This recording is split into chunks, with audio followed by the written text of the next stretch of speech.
Gamers, we got something spicy today. We are going to be reacting to community's outrage or happiness. I don't know. I got some threads open right there, as you can see. So let's dive right into it, okay? So obviously the DLC has been announced. No new civs for variant civs, even though they're very unique. You know, people hear variant and they go, Ree! So for that reason, yeah, let's get into it. So we got a bunch of threads here, which we're gonna go through them just to see what's up. Oh my god, I'm so looking forward to people losing their minds over having only variant civs in DLC. I mean, it does kind of suck. I was pretty much such a supporter of the variant civs and was totally cool with KT Lancaster, but not having any new civs after several years is really disappointing. Even if they play differently, the different music combined with voice lines is just having a whole different vibe and not making really fun. This is disappointing. I personally had rather have one brand new civ than 4 variants. I wonder if that's majority of people's take. Like, would you rather have one new civ? Because then people would be like, there's no civs. It's only one civ. Do you know what I mean? I don't know if that, I don't know how true that is for everybody. Finally, reading through specific pages, they do seem distinct from their base civilization. Really excited to play them. Okay. Variant are new civs. I think they just prefer to call them variants for historical accuracy. They'll probably use the same language architecture as another civ. Yep. Knights Templar were called a variant of their French, but they're completely different in every single aspect. Variants don't get masteries. That's the biggest letdown? Okay. Not gonna lie, to me the Macedonians and Tuklak feel like aborted versions of the Viking and Khmer.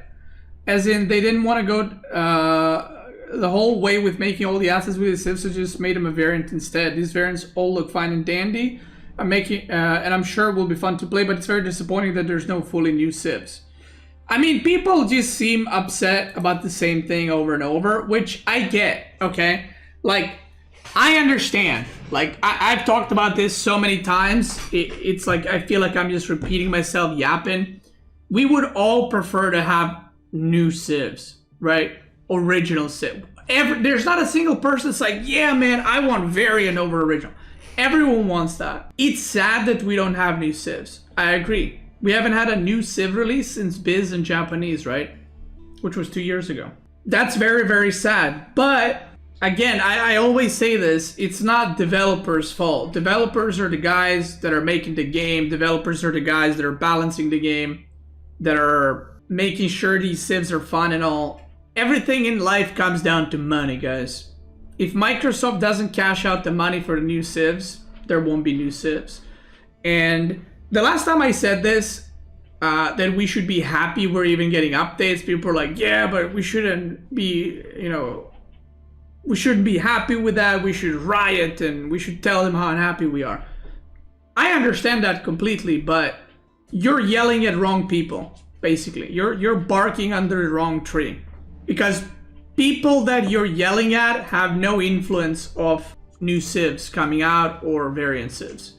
Now, if you guys are wondering, by the way, like how much money can a new civ be? Like, why can't they just make a new civ? Every civilization that's new, that's made, they have to like send out a team to do the research in that country to make sure they get everything as correct historically. They gotta have a team look at the landmarks, because all the landmarks exist or existed IRL, so they gotta take a look at those. They gotta study the language. They need to like hire people who are, what are they called? Like experts in like old languages. I don't know if there's a specific term for them, but because it's like if you're making an English civ, you don't just speak, they don't speak English. So they have to like hire a team to do research on that to make sure the pronunciations are correct. They have to hire voice actors. They have to make new models for the units, even though they do have a lot of new models in these variant civs. So I'm not trying to defend Microsoft here. I'm trying to defend developers, because developers, it's not their fault. It's whoever is giving the money, it's their fault. And people that are yelling at devs, you're not yelling at the right people. Yeah, music as well, like all these things are pricey, right? They're not free, basically what I'm trying to say. I see a lot of enthusiasm, but I have to admit I'm disappointed. To be fair, I don't know if I'm just coping, but I feel like these 4 variant civs are accepted a lot better than the last two, on forums at least. I remember when KT Lancaster were announced, that was a disaster. People seem to be more positive about them. Maybe it's because they showed that they're very different. I'm not sure. Honest opinion, this is such a good year for AOE4. Balance is still really good, even with so many civs. Devs are still making good changes. By the end of the year, we'll effectively have these 6 new civs. Call them what you want. They all function as new civs. Adding so many new permutations to the matchup and playstyles. I've been playing RTS for 20 plus years, and to think of the rate content was added in expansions for AOE2 or Warcraft 3 or even Total War games, or the myriad of other RTSs. Whereas for AOE4, we're getting so many new units, new buildings, new playstyles, new resources, new biomes. Total War is far more popular than AOE4. Okay, I mean, okay, it is more popular, but a lot more popular. Like, okay, bro, chill. But so many of the expansions only effectively added reskinned units with slightly better stats. A horse that fires further has more armor but still functions the same. Or thinking of the Civilization games where effective changes were actually quite small and you needed to buy so many different DLCs. AOE2 is mainly just reskinned buildings and voices with 2 or 3 new units. But the actual new civs were functionally often very similar. Yep. All this stuff was still great though, but for us to get functionally 6 new civs in 1 year is IMO far more than I would have expected. The only thing that saddens me is how vocal negative elements of the community are. We live in such better times than we used to, but for whatever reason, some people can't appreciate what they have. I can only imagine how demoralizing it must be to work on a niche genre and have this kind of reception when it could be so much more successful if they made something else. How are humans this narrow-minded and short-sighted? Something isn't exactly the way they wanted it, but it's so much better than it could have been, yet people feel so entitled to it. I mean, this guy is I agree with pretty much all of it. It is very to the point and very harsh in a way, but it is very true. RTS is a genre that is not popular. The fact that we are getting updates, I don't mean new civs, the fact we're getting updates is good. That's the situation RTS games are in. StarCraft is not out there releasing a new race every 2 years or doing these amazing changes every 6 months. It's dead as fuck. Like, same thing with other RTS games. They rarely get updates. And yeah, again, I would love if there was original civs, but at the same time, if the game keeps getting this kind of reception constantly, and people are negative and they're like nuking the Steam reviews with negative, they might just not make any more even variant civs. You know, and that's it. Then there's nothing to complain about, I guess. Then people are gonna be like, oh, I wish they added civs even if they were variants. So I think people should get their word out, say, hey, we want new civs, we want original civs. But doing the negative like mass review on Steam and just molding and complaining, I don't think it leads anywhere. I agree with you on everything. However, it's important to emphasize that the frustration is with the developers or people who worked on it. They did a great job, the best they could do within the resources allocated. However, the disappointment lies with Microsoft. Yep. Which could invest more in this game and provide more resources so these excellent professionals could deliver what the community has been asking for. I agree. But how do we get there? What do we do? How do we get them to give us new civs? How do we get more money? That's the question, and I don't know the answer. Don't you think the DLC after this one should focus on the vanilla civs to become more interesting, because they became more and more basic and bland compared to all unique overload for freaking regional and short-lived powers? So this is something that happens in every game, by the way. Namely, this happens in MOBAs a lot, and I'll explain why. So when League of Legends came out, you know, there was, I don't know how many heroes, 30, 40, whatever. Those heroes over time became terrible. Nothing changed, but they became terrible. The reason they became terrible, I mean, obviously some things changed, but they became terrible. Why? Because at the time of those heroes or champions creation, they were good. They were the best. But then over time, the game has changed. And for example, you don't need to play League of Legends to understand all of this that I'm yapping, but let's say there was 30 heroes, and out of 30 heroes, only about 5 had increased move speed ability and 5 had like a blink or a dash, right? And then you had 20 that were just kind of had like, they were moving, they had to move everywhere in pre-position, right? Now, these days, every hero in League that gets released has a jump, has a fucking heal, has a stun, has a long range ability, has a lot of counterplay potential, whereas all the other ones released at the start are a lot more basic. They were like a lot more just auto attack, or you cast an ability and then you can't do shit for like 20 seconds, right? So over time, as this was happening, Riot started updating the older heroes with either updating their abilities or reworking them completely because they were unplayable because of where the game has gotten because of new heroes. So, that being said, I often talk about English and Abbasid. I don't think English and Abbasid are bad civs. I've always said this. They are outdated civs. That's the problem. It's not that English is not good once you set up 50 farms and you wall off half the map. That's not English's problem. English's problem is the early game, same as Abbasid. Other new civs that came out, their tempo is massive. Like at 5-6 minutes, you're already doing stuff, right? English and Abbasid are not doing anything. So it's not the fact of balance that they're shit at the top level. It's the fact that they're very outdated. You can see they're made in 2011, right? Compare, just in terms of interesting, compare KT and English.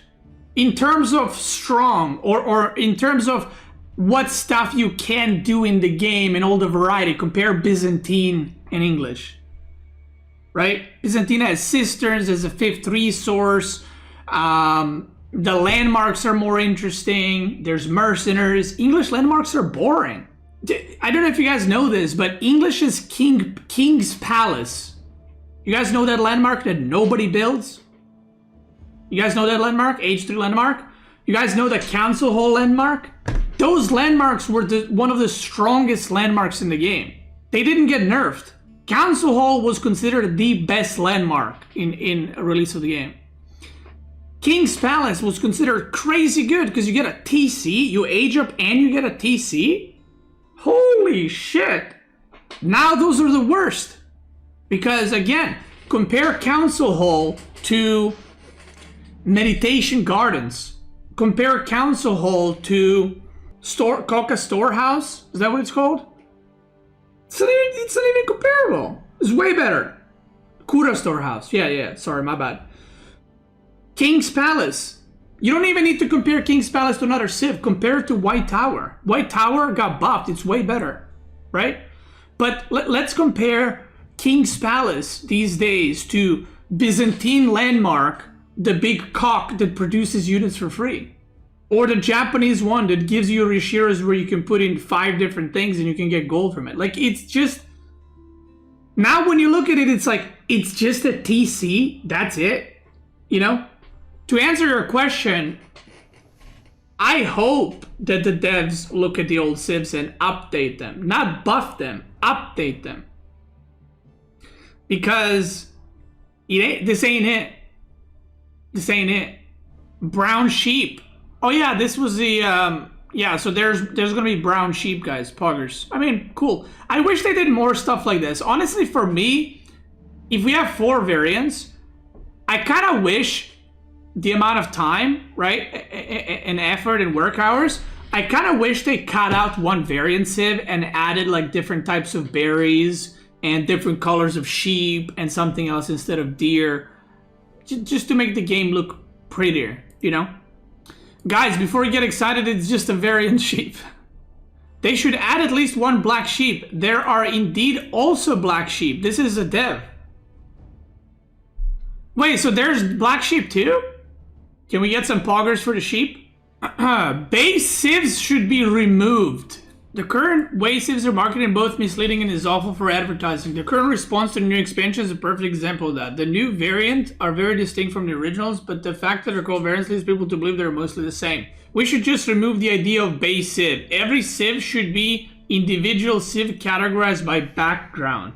Okay, French civ, JD variant, Knights Templar variant, Abbasid civ, Ayyubid variant. Okay, what we should have: French background. Kingdom of France, civ. JD, the Knights Templar. Arabs, background. Abbasid, Ayyubid. This will let them market the new civs as a new civilization with a Japanese background. The Sogoku daimyo without making a subor. I mean, okay. I mean, the thing is, sure, but like, would I mind this? No, but I feel like we're just talking about potato. Like, okay, yeah, it would be good, but this is like calling a civ or a variant civ. There's a misunderstanding in this community of what anti-variant crowd are angry about. It's often said that they simply don't understand the variant civs or new civs because of how differently they will play. But this is not understanding that these people like about AOE4. They're not here for competitive play or the playstyles or maybe even the strategies. Their enjoyment of AOE4 comes from aesthetics, the unique models, music, voice lines, and art that comes with a new civ. It's immersion. That's what makes AOE4 stand out to them. I'm not saying this view is right or wrong, but I see them getting downvoted to oblivion often around here, and I think their take is equally valid. I personally have already pre-ordered DLC because I love the game. I will be excited to dive in. But to say these people are to say that the people are disappointed it's not Aztecs don't have a point is unfair. It's not that there's no point. The point is there. Everyone agrees with the point. The point is there's no money. Again, I feel like the people who are anti-variant think that people who are for variant civs are like against them. You know what I mean? Like, I'm for variant civs because I don't think we would get original civs, right? So I feel like they're fighting against a force that doesn't exist. No one's arguing that we should have variant over originals. As a marketer, it's baffling to me how they could make such a terrible PR mistake. The word variant is clearly a lightning rod for the community that's led to tunnel vision and discussion of DLC.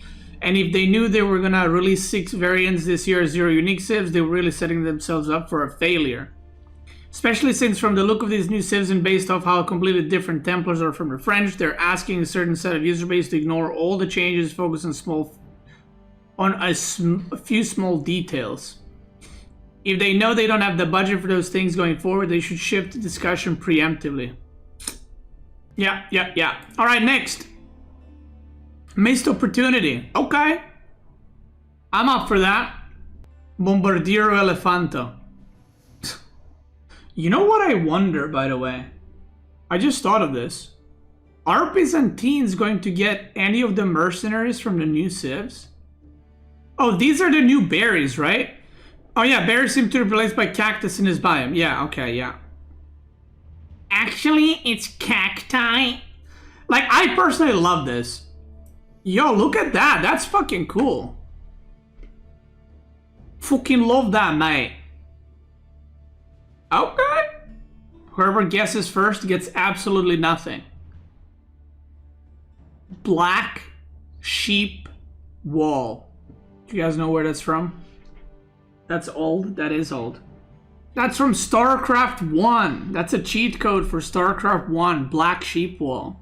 It's for full map vision. All right, we got new berries. Fucking love that. The new DLC is priced very cheaply. Pre-ordering makes it steal. Previous DLC had 2 variants, 4 proving grounds, plus new maps at $15. This one has 4 variants plus Crucible, plus many more new maps and biomes. To be fair, proving grounds, I said this, but proving grounds were kind of like a mission. You completed the highest difficulty and you're done. Crucible seems like you're supposed to play it over and over and over and over and over again. There's like 8 difficulties. There's like talent points you can get. You know, there's a bunch of shit. It should be at least $30. Don't give them ideas. I was personally ready to pay even up to 50. Yo, chill. Most of the people here are adults with a job. Seriously, what are you complaining about $20 for endless content? Coaches are charging $50 an hour and 170 for multiple sessions, which is nowhere close to the amount of content you get in these DLCs. You go out for a lunch or dinner, it will cost you more than $20. Hell, I just ordered takeout and it cost me $50. That guy's from US. 1 month of streaming subscription is $15 or so. Compared to any other format, I mean, I said this before. This exact thing. I've said this before, and people wanted to crucify me. Okay, not really crucify me, but a lot of people were molding at me for it. I said, compared to any other form of entertainment in this world, Games are the cheapest form of the entertainment of dollar per hour. Cheapest. Like, you go see a movies, that's like, I don't know where you live, but it's like 20 to 30 bucks. You know what I mean? Get some popcorn, get tickets, whatever. Then you watch a movie hour and a half and it's a shit movie. This, you can play for years and complain about how broken civs are. Bro, Denmark coffee is like 10 euros. I can buy a DLC for 2 coffees. Think about that. I continue to believe all this extra content which I play for hours is extremely underpriced compared to how much everything costs nowadays. If people still find ways to moan and complain instead of being grateful that we're getting any content at all, then they can't be helped. Look at AOM, it's a dead game, literally. Yo, chill, you can't find games anymore. Chill, look at AOE4, AOE3. Yo, shots at AOE3? RTS is a dying genre. Our demographics enough money to... Bro, we're dying. RTS isn't dying, we're dying. People want entirely new civs. I mean, again, it is the same one new civ. Like, it's all the same comments. People want new civs. Oh, did you guys see this? XQC's reaction on new DLC. 35,000 people watching him. Eggs of Empire! Chipakete! Nice! Nice! Trebaki is so good. Huge!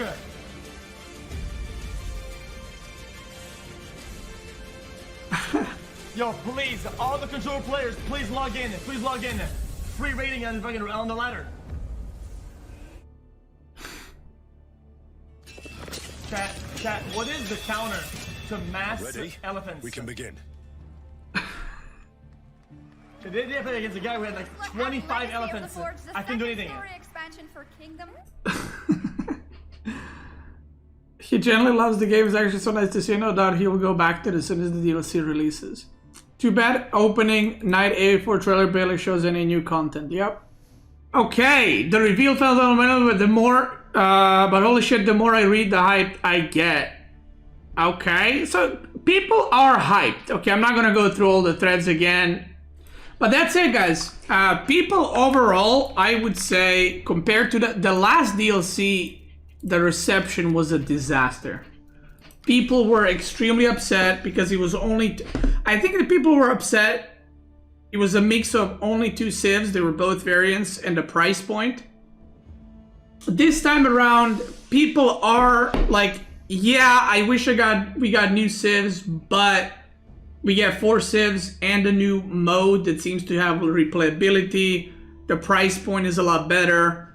So people seem not 100% satisfied, but happier than the last time, which... Okay, last one.